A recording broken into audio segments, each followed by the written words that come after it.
Have you ever felt? Are you listening?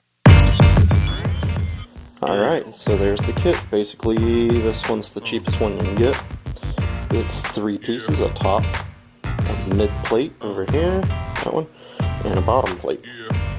So, it looks like it's going to require a little fiddling with. I'll try and do it without any grinding if I can. And we'll try and tack a piece or two up there and then come back and show you what it looks like. Alright, well, it needs a lot of fitting, but I'm not going to do that. I am just going to go as I go. I had to clamp it to bring it all in. I think really next time I should just put the centerpiece in and the 2 sides and clamp everything, and then start tacking everything together. As you can see, it's a little closer on this side than that side, but this stuff is so thin, you could just pull it out with a pair of vice grips. So anyways, we're going to start welding. I don't know if I should do the center first. I might do the center first, as it's a straight run and all that, and then I'll preheat everything up, and then I can start on the outsides.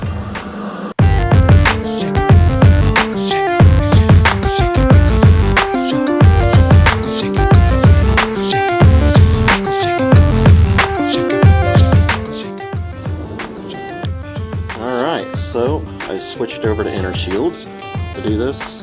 2 reasons. 1, I ran out of welding wire. Number 2, it burns a little hotter, gets a little more penetration. It's the first time in 20 years for me to use it. Not so bad. Kind of garbage on the outside, following the line, but the ones that fitted up straight look pretty good. A little time getting used to it again. And inside here. Now I will say, I think if you're going to do this, this is the first one. We'll show a welding video. Will be probably from the second one because I didn't film that. If you're going to do this, I'd put the shock bracket in there first, and then kind of fit everything around to it, and then weld it. I think it'd just be easier to do it that way. I think it'd fit up better because the hole was cut out like almost the right size, but it just wasn't in the right location once I had these all welded on. So, as you can see, good penetration, and it has the shock bosses. This is the cheaper kit.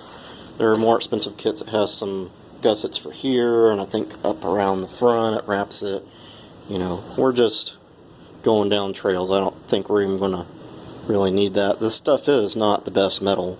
This is better than that, than the box-up kit. The shock mount's a little more beefy, but you can still bend it if you wanted to.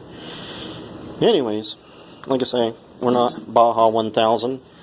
We're just wanting to make things a little better than what they are. So hopefully this will work. Anyways, hopefully you guys like the videos. Don't forget to like, subscribe, and share.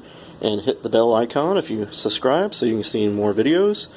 All these videos of the dune buggy stuff will be on a playlist. So get out there and get your cars worked on. Let's get going.